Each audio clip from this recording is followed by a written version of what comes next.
Hello and welcome you all to beat the street. आज हम फिर से सबसे पहले आपके लिए यूट्यूब पर लेकर आए हैं loan moratorium case interest waiver case की लेटेस्ट अपडेट। जी हाँ, 10 सितंबर 2020 को सुप्रीम कोर्ट में जो आज हियरिंग हुई है उसका क्या आउटकम निकला, साथ ही इंटरिम रिलीफ और ऑर्डर पर जो बात की गई, किस तरह से आपको बेनिफिट मिलने वाला है, जानेंगे इस वीडियो में। तो वीडियो को एंड तक जरूर देखें, जहां आज की हियरिंग से आपको क्या बेनिफिट मिलेगा और बैंकिंग सेक्टर पर इसका क्या इंपैक्ट हो सकता है, पूरी हम बात करने वाले हैं। तो सबसे पहले समझते हैं कि इश्यू की शुरुआत कैसे हुई, केस की शुरुआत कैसे हुई। तो 1 मार्च 2020 को आरबीआई अपने एक लोन मॉरिटोरियम को अनाउंस करता है, जिसमें ये बताया जाता है कि आपको जो 3 महीने तक अगर आप लोन का इंटरेस्ट का रीपेमेंट नहीं करते हैं, फिर भी आपका जो लोन लिया है वो एनपीए घोषित नहीं किया जाएगा। तो ये शुरुआत होती है वहां से, फिर इसे एक्सटेंड कर दिया जाता है और 6 महीने तक कर दिया जाता है, मतलब कि अगस्त तक कर दिया जाता है। मार्च से लेकर अगस्त तक आपको अगर कोई आपने इंटरेस्ट का पेमेंट नहीं किया तो भी आपका जो अकाउंट है वो एनपीए घोषित नहीं किया जाएगा। तो इसकी शुरुआत होती है और अब इंडिविजुअल पिटिशनर्स और बहुत सारे बड़े सेक्टर्स के लोग वो ये बात कर रहे हैं कि इसे और एक्सटेंड करके ईयर एंड तक कर दिया जाए। वहीं शशिकांत दास जी जो कि आरबीआई के गवर्नर हैं और बैंकर्स जैसे कि एचडीएफसी लिमिटेड के दीपक पारेख, कोटक महिंद्रा के उदय कोटक, ये बात कर रहे हैं कि इसे एक्सटेंड नहीं करना चाहिए, क्योंकि इसके कारण इकोनॉमी पे काफी अनड्यू इफेक्ट देखने को मिलेगा। साथ ही साथ इसके कारण बहुत सारे लोग जिन्हें जरूरत भी नहीं है वो इसका एडवांटेज उठा रहे हैं, और जिस जहां पर जरूरत है वहां पर पैसा नहीं मिल पा रहा है। इसी के अलावा लोन मॉरिटोरियम को एक्सटेंड करने के लिए गवर्नमेंट से पूछा जाता है, तो गवर्नमेंट बताती है कि हमने जो ये लेके आए थे लोन मॉरिटोरियम की स्कीम, वो कहीं करीबन हम 2 साल तक एक्सटेंड कर सकते हैं, बट वो किसी आइडेंटिफाइड बोरोवर्स और आइडेंटिफाइड सेक्टर्स के लिए, ना कि सारे सेक्टर्स के लिए कर सकते हैं, क्योंकि इसका एक बहुत बड़ा इंपैक्ट देखने को मिलेगा। अगर ये ऐसा एक्सटेंशन होता है तो 2 लाख करोड़ रुपए तक का इंपैक्ट पड़ सकता है, जो कि 1% है जीडीपी ऑफ इंडिया का। जिसका ये मतलब आता है कि पहले ही हमारी जीडीपी इतनी गिर चुकी है, -23-24% तक यहाँ पर कॉन्ट्रेक्शन देखने को मिला, और अगर अब यहाँ पर 1% और देखता है तो ये इकोनॉमी के लिए, साथ ही साथ बैंकिंग सेक्टर के लिए काफी खराब होगा।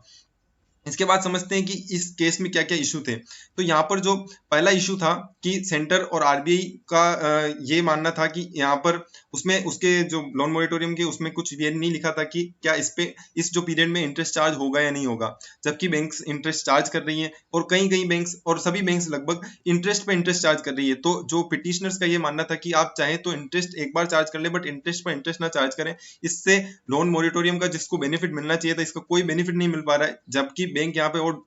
इसके अपोजिट कमाने लग रहे हैं। तो ये एक सबसे बड़ा मुद्दा यहाँ पर निकल के आता है। साथ ही साथ आरबीआई ने एक सर्कुलर इश्यू करके यहाँ पर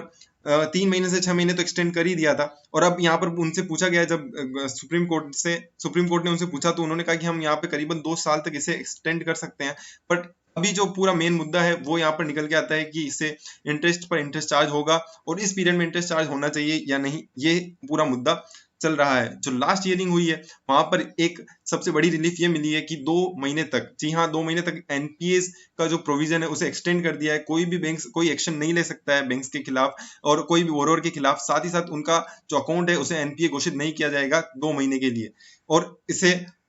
टिल फर्दर नोटिस दिया गया है। बट अभी इंटरिम रिलीफ के लिए 2 महीने दिया गया है, बट अभी कोई भी बैंक यहाँ पर कोई भी फर्दर नोटिस तक यहाँ पर किसी भी बोरोवर्स का एनपीए घोषित नहीं कर सकता है। साथ ही साथ सीनियर एडवोकेट राजीव दत्ता ने जो लास्ट बोला था, पिछली वाली जो हियरिंग थी उसमें बोला था कि इंटरेस्ट पर इंटरेस्ट चार्ज करना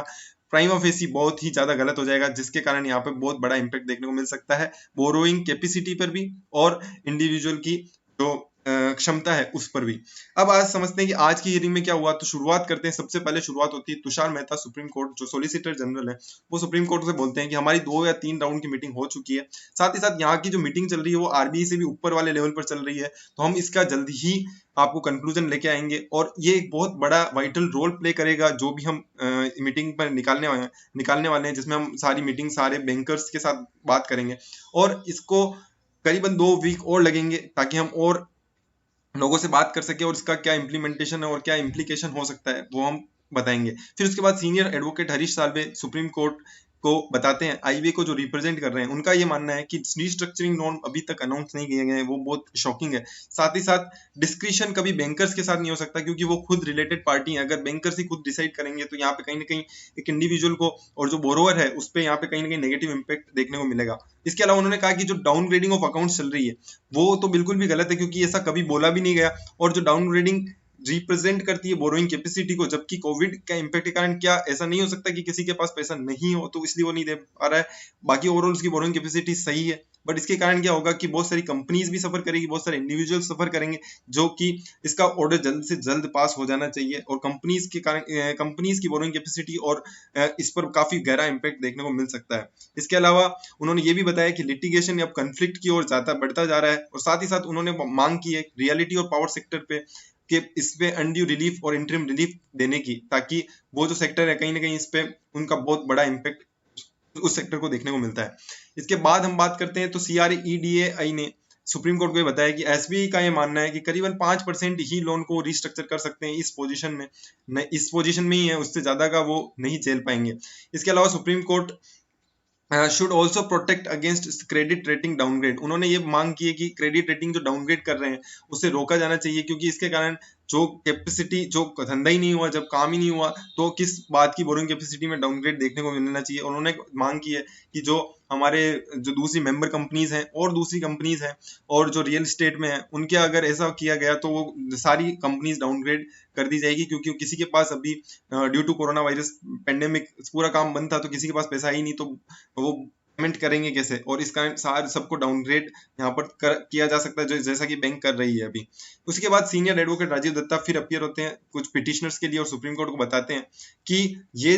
जो अभी एनपीए को 2 महीने क्लासिफाई किया वो तो बहुत अच्छा पॉइंट था, but people still are suffering, मतलब कि पीपल जो लोग हैं वो अभी भी सफर कर रहे हैं। और यहाँ पर जो इंटरेस्ट तक की बात ठीक है, पर इंटरेस्ट पर जो इंटरेस्ट लगाया जा रहा है और जो लगातार फोन और जो लगातार लेटर्स बैंक भेज रहे हैं, जिसके कारण यहाँ पर बहुत आम जनता को बहुत परेशानी देखने को मिल रही है, इस पर एक जल्दी से जल्दी ऑर्डर सुप्रीम कोर्ट को निकालना चाहिए। तो ये एक बहुत इंपॉर्टेंट मुद्दा जो कि राजीव दत्ता ने आज रखा है। इसके अलावा अगर हम बात करें तो सीनियर एडवोकेट मुकुल रोहतगी ने, जो कि एसबीआई को रिप्रेजेंट कर रहे थे, उन्होंने कहा कि बोरोवर्स केवल छोटी छोटी सब अपने अपने पॉइंट्स रख रहे हैं, बट यहाँ पर हमें जो एक बैंक के ओर से और एक इकोनॉमी की तरफ से एक बड़े लेवल पर यहाँ पर रिलीफ को निकालना चाहिए। और एसबीआई जो कि एक लार्जेस्ट लेंडर है, यहाँ पर लाख्स और करोड़ रुपीस का यहाँ पर लेंडिंग जो दिया हुआ है, अगर सभी को बार बार रिलीफ दी जाएगी तो यहाँ पे कहीं ना कहीं एक इकोनॉमी पे और कहीं ना कहीं बैंकिंग सेक्टर पे बहुत बड़ा गहरा इंपैक्ट देखने को मिल सकता है। इसके अलावा उन्होंने कहा कि fraudulent elements will also seek benefit under any relief allowed by. अगर सुप्रीम कोर्ट बिना सोचे समझे अगर रिलीफ देता है तो इस कारण की जो लोगों को जरूरत भी नहीं है उनको भी रिलीफ मिल जाएगी, इस कारण बैंकिंग सेक्टर को बहुत बड़ा झटका देखने को मिल सकता है। तो ये था सीनियर एडवोकेट मुकुल रोहतगी का। इसके अलावा जो आज के स्टेटमेंट्स हैं सुप्रीम कोर्ट की क्या ऑब्जर्वेशन है, तो वो मैं आपको बिल्कुल शॉर्ट में बता देता हूँ कि उन्होंने कहा कि हम एक इंटरिम ऑर्डर पास करने वाले हैं और एक ऑर्डर जल्दी ही लाने वाले हैं, जो कि इंटरेस्ट ऑन इंटरेस्ट का जो डेबिट हुआ है क्या वो सही है या नहीं है। और उन्होंने साथ ही साथ गवर्नमेंट से मांग की कि वो एक होलिस्टिक अप्रोच लेके आए, जिसमें कितना इंटरेस्ट कटना चाहिए और कितना जो इंटरेस्ट ऑन इंटरेस्ट जो बैंक चार्ज कर चुके हैं, तो उसकी किस तरीके से अप्रोच लाई जाए कि सबको अपना अपना शेयर मिल सके, किसी को कोई नुकसान भी ना हो, किसी न किसी को फायदा भी नहीं हो। इसके अलावा बैंक्स और सेंटर से ये डिमांड करते हैं, बैंक्स और जो बैंक्स हैं जिन्होंने लोन दिया है या सेंटर को ये बोलते हैं कि जो आप लगातार कॉल कर करके बोरोवर्स को तंग कर रहे हैं उसे बंद कर दें, क्योंकि इस कारण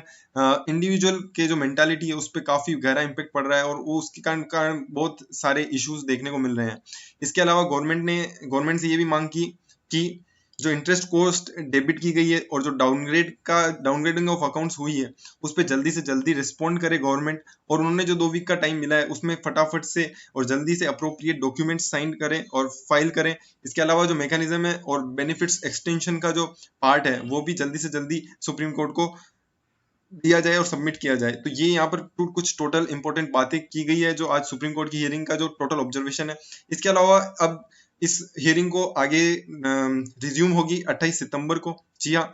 यहाँ पर 2 वीक का जो समय दिया गया है वो इसी के लिए दिया गया है और 28 सितंबर को फिर से रिज्यूम होगी और इस पे बात की जाएगी मेन इंपॉर्टेंट तो आप सभी के लिए और बैंकिंग सेक्टर के लिए भी है, वो इंटरेस्ट ऑन इंटरेस्ट। जी हाँ, इंटरेस्ट ऑन इंटरेस्ट अगर यहाँ पे हटता है तो बैंकिंग सेक्टर के लिए यहाँ पे कहीं ना कहीं एक बैंकिंग जो सेक्टर पे इम्पैक्ट है वो नेगेटिव देखने को मिलेगा, क्योंकि एक बहुत बड़ा चंक है जो इंटरेस्ट ऑन इंटरेस्ट का यहाँ पर है। इसी के अलावा कुछ एनपीएस को 2 महीने तक जो पहले भी कर दिया था और अभी भी है कि 2 महीने तक एनपीएस किसी भी खाते को नहीं किया जाएगा, जो आपके लिए काफी बेहतरीन है और आपके कोई भी खाते को एनपीए नहीं किया जाएगा।